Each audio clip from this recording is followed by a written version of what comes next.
Hello, everyone. Macintosh here. All right.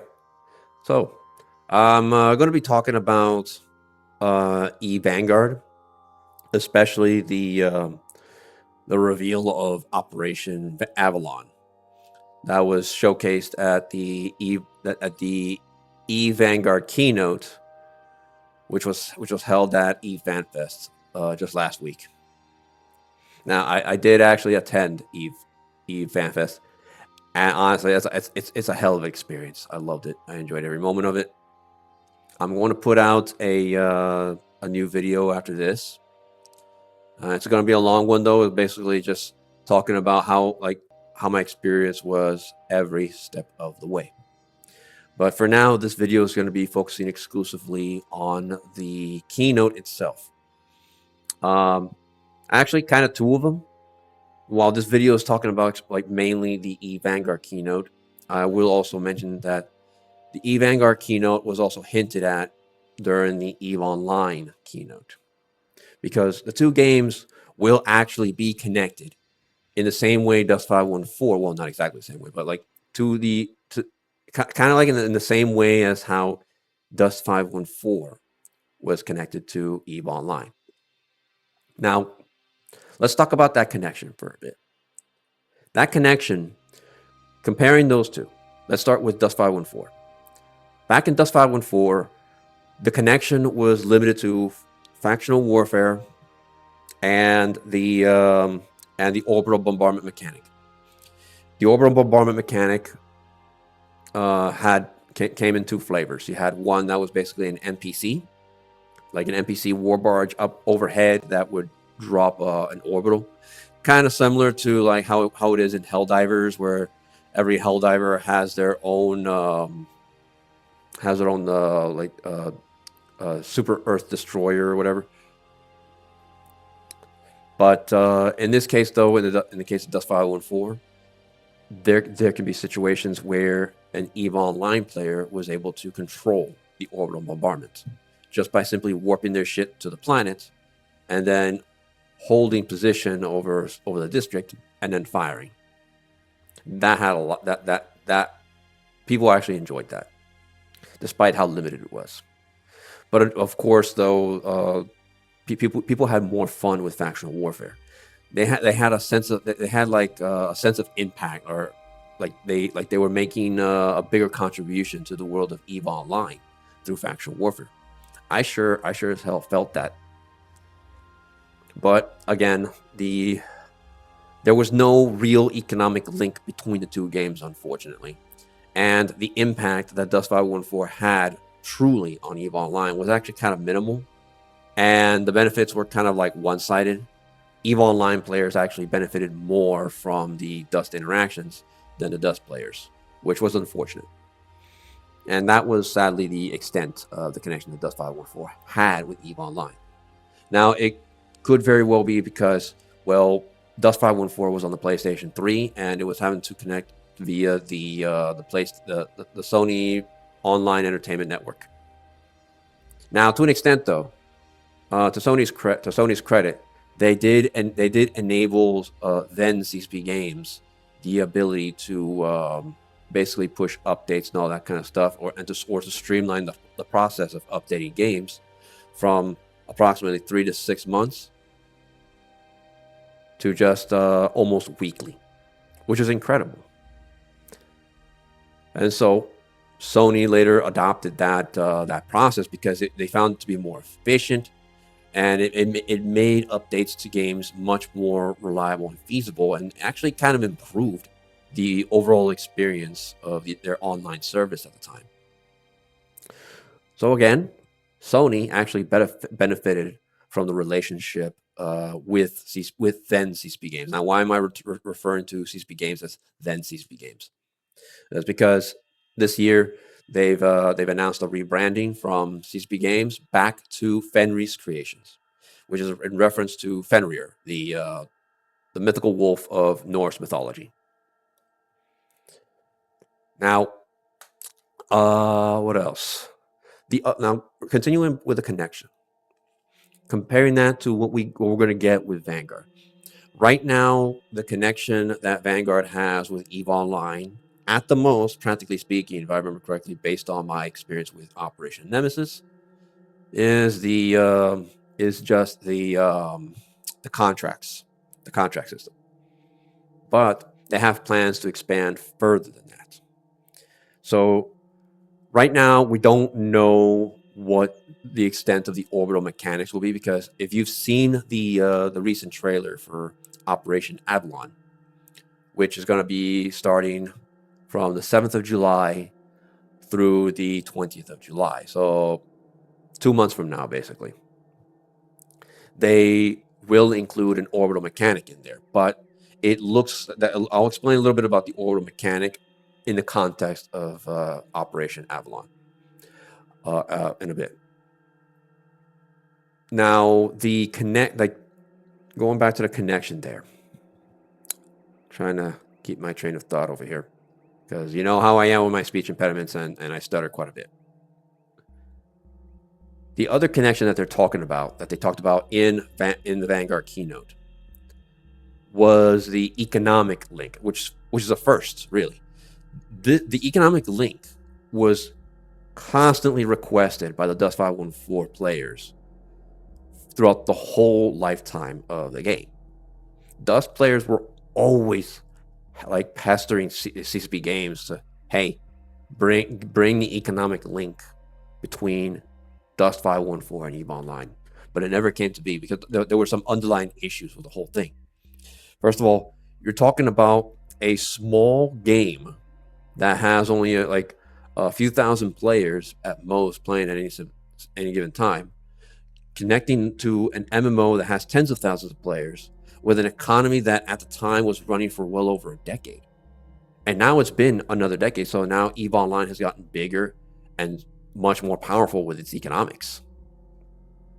So now Vanguard is in a unique position where not only are we on the PC that can now be played on Steam, because they've announced as well that in Operation Nemesis you can download Vanguard via Steam or via the EVE launcher, which is a big plus. But what are we going to do with the economy, though? I mean, are Vanguards going to be paid in credits or ISK? No, not really. They revealed in the keynote that for the economic side, that players will be paid in what's basically called mutaplasmids. Mutaplasmids is a material in EVE Online that EVE capsuleers utilize to basically roll the stats on their modules. Now, there are certain restrictions applied to those modules, because some of these modules they can potentially become either gimped or OP. And so once the module's been rolled, a couple of things happen at least. The player's name is etched into the module, like at least on the description or on the stats, so that people know who created that module. But also, those modules are blocked from being posted at your local trade hub. You can't sell them directly in the open market. What you got to do if you want to sell it is get in touch with somebody to do a direct window trade. So they're going to have to actually travel to your station, get in touch with you, and then open a trade window where you can just trade one-on-one, make an agreement right there in the trade window. And that's about it. So these things are crazy powerful once you've applied mutaplasmids to them. But of course, they could also become stupidly nerfed. And I think there was like at least one or two players that experimented with ship fits that had nerfed modules as a result of the rolls, which I can imagine that probably be like a very interesting set of ships. quite a strange fit to have. But yeah, just imagine also Vanguards being able to do the same thing for, say, the Reaver weapon or the submachine gun, or say the Nova knife or the Amar laser rifle. And yes, they've announced the Amar laser rifle. It looks like we're going to get a new model for the knife. It's not made clear as to what the model, like whether the model's a replacement model or a new knife variant that we can use. Who knows? But continuing, going back to the link, another thing that that Fenris Creations, or FC, I'm going to refer to from this point on, has talked about is enabling the Vanguard to be able to make an impact on the military campaigns. This was touched on a little bit in the EVE Online keynote when they discussed Cradle of War, which is the upcoming EVE Online expansion. And there, many of the factions or corporations will be able to basically host their own or participate in the military campaigns. Yeah, they'll be participating in their own military campaigns, but also utilize the freelance system that's actually been developing for quite a while now. And so, yeah, that'd be interesting though. Think about, which would mean that could also extend to the Vanguard. The Vanguard, at one point, will become able to affect or make an impact in the military campaigns. And so, now to go back to the economic link, at least as proposed in the Vanguard keynote, the way how it's going to happen is you deploy to the planet, you target specifically the contraband sites, and then once you complete your objective at the contraband sites, and then you exfiltrate, the contraband gets taken automatically to the war barge, and EVE Online players will be able to one day dock in those war barges and do a trade negotiation with Vanguard players, where Vanguard players will hand over what essentially are loot boxes to the EVE Online players, and the EVE Online players will pay the Vanguard in mutaplasmids. But what's in those boxes? They're not okay. So they're kind of like strong boxes, but with a bit of a twist though. The contents are not so random. Actually, they're not as random as you would think. They're not random in the sense that, like, kind of like you go to a casino or something like that. What's happening is, and let me look at my notes over here. They're based off of the Graveyard database. Yes, the Graveyard database. You heard me correctly. In EVE Online, whenever you lose a ship, what happens is a percentage of the modules that you have already fitted on board your ship gets lost, and the rest, or actually they get dropped into a wreckage that is spawned in place of the ship that you lost, and the rest is just lost completely. They don't survive the destruction. And so what happens then is that database that's added to the Graveyard database, which was hidden.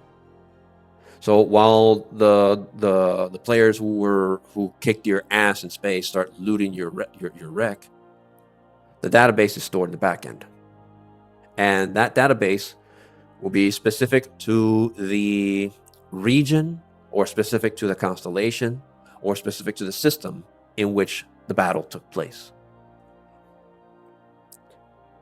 And so, which means you can, let's say you're flying a very expensive decked out ship. You had officer modules, you had faction modules installed, you even had your mutaplasmid modules installed in that thing. So you were really decked out, and you were having a good time until you lost. And so you looked at the kill mail. Yeah, because every player, including the victims, they get a copy of the kill mail. So usually the people who did the final who dealt the final blow will get the kill mail. Two people will get the kill mail: the person who dealt the final blow and the victim, basically. And in there you get to see, okay, who dealt the final blow, how much damage, who were the parties involved in the attack, what was in your fit, what dropped as loot, and which did not survive, and what was the estimated market value of your ship. That kind of stuff. And so you look at that and you'll be like, but wait a sec. I can contract the Vanguard to go to that specific region, or that specific constellation, or that specific system, and say, hey, I'm willing to contract you guys to go over there, loot the contraband sites, and sell me the or bring me the contraband boxes. I'll pay you. I mean, that's actually a good way. That's an interesting link. But it's not guaranteed though, because that graveyard database can be mixed up with the loot, the modules that were lost from not just your ship, but from the ship of your compatriots or the ships of your enemies that were also destroyed in the fight. So it's kind of mixed in there. So you're not exactly sure. You're not guaranteed that you're going to actually get back the same modules that you lost, but there's a potential that you could also acquire some of the modules from your enemies that they lost as well. So it starts to become a race, a rat race, as to who gets to that loot first. But then, and of course, we're not exactly sure what percentage of the database will be included in the loot. You get me? So that we're not exactly sure. And so I can imagine a bunch of factors over there, like, okay, how many players, like how many contraband sites are raided, how many players were involved, and so on. But yeah, that would be an interesting take. But if that's not your cup of tea, that's all right. Then you could always choose in the future, like once they implemented the ability to affect change in the military campaigns.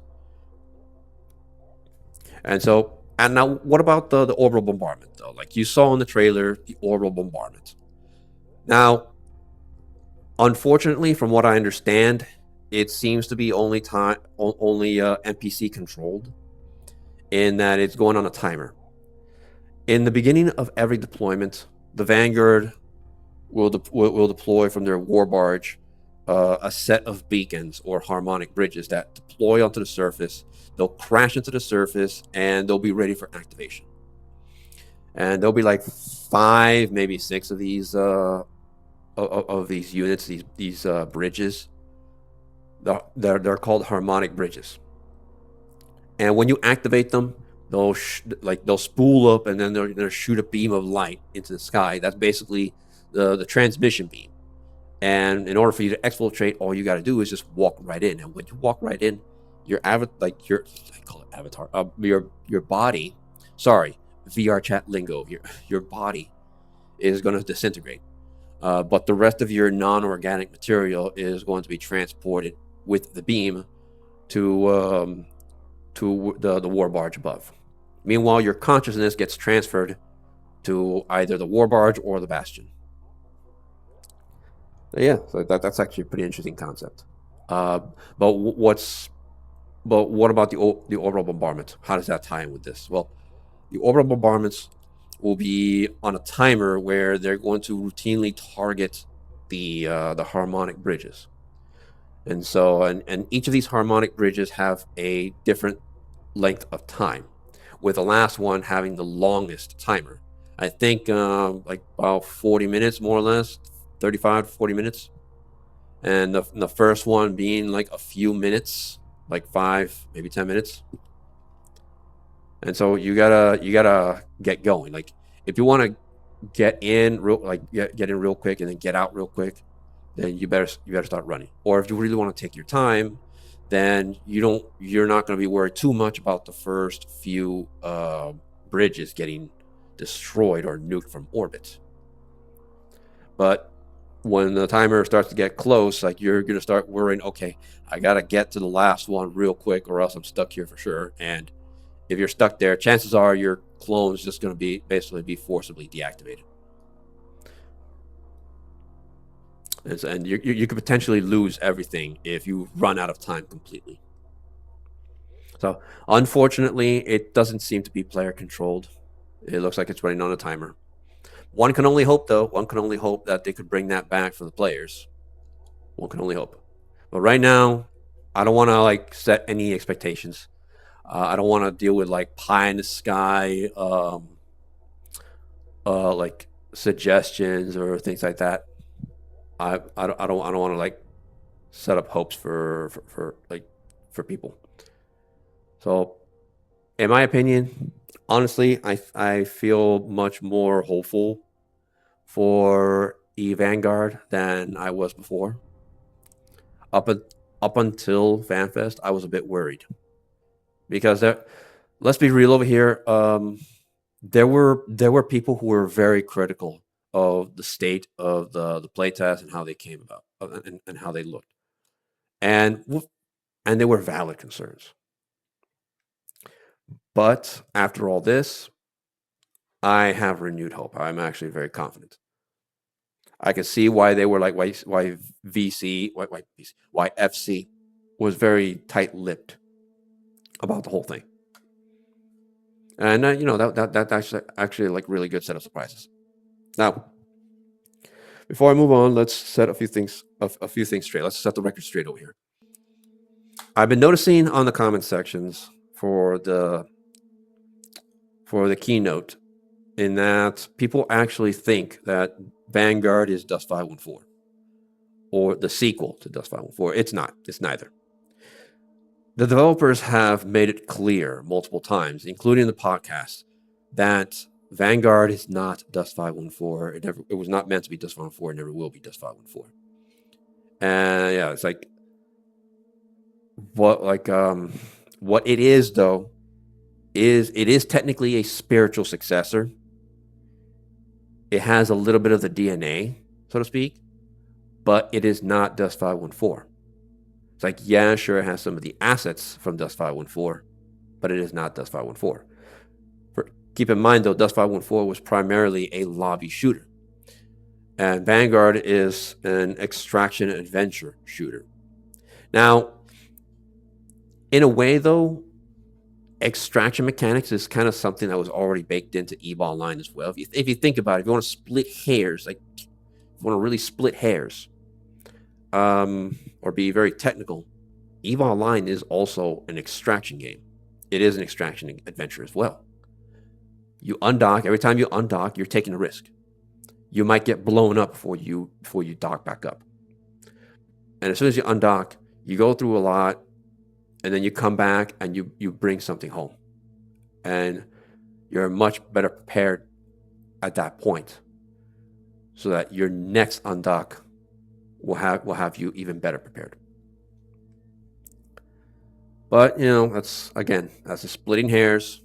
That's just being technical. But overall, EVE Online is an MMORPG for the most part.